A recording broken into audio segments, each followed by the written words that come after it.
ఏడకి జరిగింది. హైదరాబాద్లోని పుష్పాలగూడ వద్ద కాంతిశీకుల భూముల్లో చేపట్టిన పెద్ద పెద్ద నిర్మాణాలంట. ఆకాశాన్ని అంటుకునే అంత నిర్మాణాలు కట్టిరంట రియల్ ఎస్టేట్ వాళ్ళంతా. భూమాయ చేశారు. పుష్పాలగూడలో కనీసం 6,000 కోట్ల రూపాయల భూ కుంభకోణం జరిగిందట. 6,000 కోట్ల రూపాయల భూ కుంభకోణం.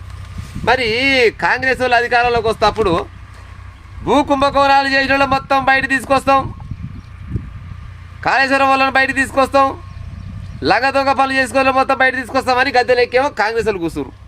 ఇక బీఆర్ఎస్ వాళ్ళు అంటారు ఏడ భూమి కుంభకోణం చేయలేదు, ఏం చేయలేదు, ఎక్కడ చేయలేదు, మేమంతా సుతపూసలమని వాళ్ళంటారు. మరి గీడ 6,000 కోట్ల రూపాయల భూ కుంభకోణం జరిగిందట. మరి ఇంట్లో ఇన్వాల్వ్ అయిన ప్రజలారా అంటున్నా, లుచ్చలేసోటోళ్ళు కావచ్చు. మరి ఇప్పుడు ఈ భూములల్లో దీంట్లో ఇన్వాల్వ్ అయిన లుచ్చలు ఎవరు కావచ్చు? ఊళ్ళల్లో గ్రామ ప్రజలు ఎవరైనా పోయి గ్రామ పంచాయతీ కాడికి పోయి ఒక నల్ల కనెక్షన్ తీసుకోవాలంటే 6 సార్లు తిరగాలి. ఆయన చుట్టూ సెక్రటరీ చుట్టూ, లేకపోతే కార్యదర్శి దగ్గర పెద్ద మనుషులు ఉంటారు కదా, వార్డు నెంబరు, సర్పంచ్, ఓళ్ళ చుట్టూ తిరగాలంటే 6 సార్లు తిరగాలి. అట్ట కూడా అవుతుందో కాదో నమ్మకం తక్కువ ఉత్త నల్ల కనెక్షన్కు.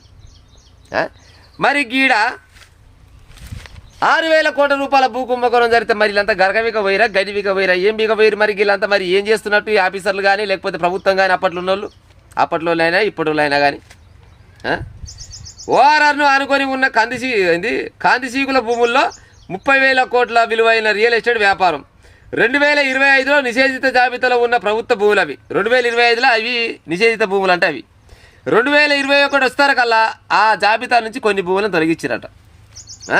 2022లో భారీ నిర్మాణాలకు హెచ్ఎండిఏ అనుమతులు ఇచ్చింది. పెద్ద పెద్ద నిర్మాణాలు కట్టుకోరని 2022లో పర్మిషన్ ఇచ్చింది.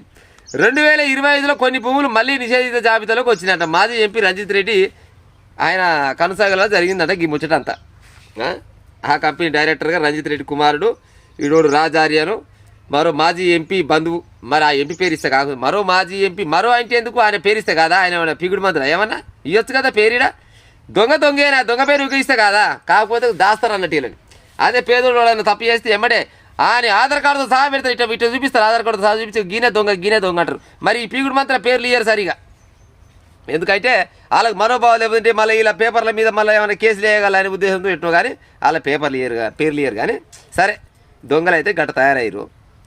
మరి వీళ్ళు కాంగ్రెస్ పార్టీలో జాయిన్ అయ్యేటప్పుడు దగ్గర 450 కోట్ల రూపాయల డీల్ జరిగిందంటే. ఏది మన నాగర్ కర్నూలు ఆయన ఉండు కదా, మర్రి జనార్దన్ రెడ్డి ఏదో ఉండే కదా, మర్రి జనార్దన్ రెడ్డినా వాళ్ళ ఇంట్లో కూర్చొని కాంగ్రెస్ పార్టీలో జాయిన్ అయ్యే ముందల 450 కోట్ల రూపాయల డీల్ చేసుకొని కాంగ్రెస్ పార్టీకి వచ్చిరంట. మరి వీటికి పర్మిషన్ ఇచ్చిన వాడు అప్పట్లో డీజే టిల్లే కాదు ఇచ్చింది తారకరాముడు. ఆయన తారకరాముడు ఇచ్చిండు. ఇవాళ తారకరాముడు పార్టీ వాళ్ళంతా మళ్ళీ పంచాయతీ దిగరా, అది ఇంత పెద్ద సైట్ పాడైపోయిన ఆయన. మరి మేము అంత కష్టపడితే ఆడేడ 10 రోజులు చేపిస్తే మరి మా వాటలు ఎక్కడ అని మళ్ళీ వాళ్ళు వెళ్ళి పెడుతున్నాము. మరి గిన్ని వేల కోట్ల రూపాయలు 6,000 కోట్ల రూపాయల భూ కుంభకోణం చేస్తే మరి ఎవడు పట్టించుకోవాలి వీటిని? ఇలా ఈ చిత్రం చూడు రీడా 2025 ఆ భూములు అంటే ప్రభుత్వ భూములు అంటాయి, నిషేధిత ప్రాంతాలు అవన్నీ 2021 సర్కల్లో కొన్ని భూములను మార్చేసారు. మరి ఊర్లలో ఉన్న లావైన పట్ట భూములు రైతుల దగ్గర ఉండేటివి, అది ఏళ్ళ తరబడి లావైన పట్టభూమి ఉంటుంది. మరి అది పట్టభూమి అన్నాడు కాదు, మరి ఎందుకు కావచ్చు అంటే పేదోడు బాగుపడతాడన్న సిగ్గున్న తగ్గిసోంటి మార్చే లుచ్చలకు ఎవరికైనా కానీ. పేదోళ్ళ భూములు లావైన పట్ట భూములే ఉంటాయి. అది పుట్టిన కాడి నుంచి అయిపోయింది దాకా దానికి ఎవరి దగ్గర పెట్టుకున్నా కానీ పావుల చేతిలో పెట్టడు. దానికి కొనే ఇప్పుడు ఆపద చమ్ముకుందామంటే అది లావైన పట్ట భూమి, అది ఏంది ఇనాం భూములు, అవిటి కాడికి అవి జోలు పోవని అంటారు. వాటికి ఒరిజినల్ పట్టాలు ఇయ్యరు. మరి గీలకు ఓడిస్తుండు మరి ఒరిజినల్ పట్టాలు, వీళ్ళకు ఎవడిస్తుండు చెప్పు. మరి ఏంది 30,000 కోట్ల విలువైన రియల్ ఎస్టేట్ వ్యాపారం జరిగిందంట. మరి అవి ప్రభుత్వ భూములే కదా. మరి ప్రభుత్వ భూములలో మరి గిసోడి పర్మిషన్లు పెట్టి గిన్ని రకాలుగా అదేంది పెద్ద పెద్ద బిల్డింగ్లు కడుతుంటే మరి గీటికెట్ట పర్మిషన్లు వస్తున్నాయి? మరి అంటే గత ప్రభుత్వమైనా ఈ ప్రభుత్వమైనా రేపు రాబోయే ప్రభుత్వమైనా అంతా లంగా దొంగ పనులు తప్పితే జనాలకి ఏమైనా ఉపయోగం ఉన్నది మీ ప్రభుత్వాల వల్ల ఉన్నదా? ఉంటే మరి 6,000 కోట్ల రూపాయల భూమి సంగతి ఏంది మరి చెప్పురి. ఇవాళ పేపర్కి వచ్చింది ఈ ముచ్చట. గత 3-4 నెలల క్రితమే మా ఛానల్లో చెప్పినాం. ఇవాళ ఆంధ్రజ్యోతి ఆయన ఇచ్చిండి ఇంత ముచ్చట కానీ, లేకపోతే ఇచ్చినవి చెప్పను కానీ 3 నెలల నుంచే మేము మొత్తుకుంటూనే ఉన్నాం మా ఛానల్లో. ఇంకో గిసోటి ముచ్చట్లు ఉన్నాయి. 6,000 కోట్ల రూపాయల విలువైన భూములని కుంభకోణం చేసిరంటే మీరు రేపటి రాష్ట్రాన్ని ఉంచుతారా? ఇంకో రాష్ట్రానికి ఇంకో దేశానికి అమ్మేస్తట్టు గుర్తు. ఎవరిని నమ్మాలో చెప్పు ఇల్లీగా. కాంగ్రెస్ పార్టీ మంచిది అనుకొని కాంగ్రెస్ పార్టీని గదెనెక్కిస్తే కాంగ్రెస్ గదే పని చేసే. గత ప్రభుత్వం బంగారు తెలంగాణ చేస్తామని చెప్తే బంగారు తెలంగాణ ఆయన చేసింది, బరిబత్తలు ఎవరైనా చేసిపోయిండు. ఆయన కేసీఆర్కు, కేటీఆర్కు, హరీష్ రావుకు వీళ్ళందరూ తెలియకుంటే ఇవన్నీ జరగవచ్చునా? ఈ రియల్ ఎస్టేట్ వ్యాపారులు మొత్తం ఈ దొంగ లంగల్ని రాజకీయ నాయకుల సోపతిగాలే ఉంటారు కదా, వీళ్ళే సగం మంది ఉంటారు అలా. మరి ఈ భూములని గుంజుకరా రాదు రేవంత్ రెడ్డి అంటివి కదా.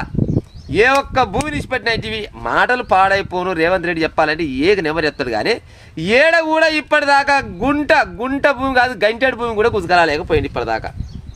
మరి దమ్మున్న అయితే నిజంగా చెప్తే కదా మైకిలల్లా మగపిల్లగాని మాట మాట్లాడినావు కదా రేవంత్ రెడ్డి పడేలా. నిజంగా ఈ భూముల సంగతి ఏందో తెలిసి ఇవన్నీ ప్రభుత్వానికి అప్పచెప్పి ఉపాయించి నిజంగా మగపిల్లగాని అవుతావు నువ్వు. కాడా ప్రజలారా 6,000 కోట్ల రూపాయల భూమి. మరి ఇక అప్పులలో ఉందంటే మరి గిసోటివి ప్రభుత్వ ఆస్తులు అంటేనే ప్రజలకో లేకపోతే గవర్నమెంట్లకు ఏదైనా సంబంధించింది అయ్యో కట్టుకుంటే డెవలప్ చేసుకుంటే ఎక్కడ వస్తుంది. ఈ ప్రైవేట్ వాళ్ళకు రియల్ ఎస్టేట్ వ్యాపారులకు ఇచ్చి ఈ రకంగా మీరు చేస్తే మరి ఎట్ట పాడేది చెప్పు. ఇదిగా వెస్టర్న్ కన్స్ట్రక్షన్ కంపెనీకి దాసోహం అయిపోయిందట హెచ్ఎండిఏ. సిగ్గుండాలని జరిగినా అట్లా అనొచ్చా ప్రజలారా? మనం అన్నా నష్టం లేదు కానీ ఇప్పుడు వెస్టర్న్ కన్స్ట్రక్షన్ వాళ్ళకు దాసోహం అయిపోయిందంట హెచ్ఎండిఏ మొత్తం. ఎందుకు పైలు ఎక్కువ ఇస్తున్నారు నాలు? ప్రతి ఒక్క ఆఫీసర్ చిన్న ఆఫీసర్ కానించి మొదలుకుంటే పెద్ద ఆఫీసర్ దాకా అంతా అవినీతికి తలగబడ్డారు. మరి జనాలు ఇలాగ ఎప్పుడు బుద్ధి చెప్తారేమో కానీ ప్రజలారా, అక్కడక్కడ ఏమన్నా నోరు జారినేమో కానీ ఇగో గిట్టోడు ముచ్చట వచ్చింది ఇవాళ.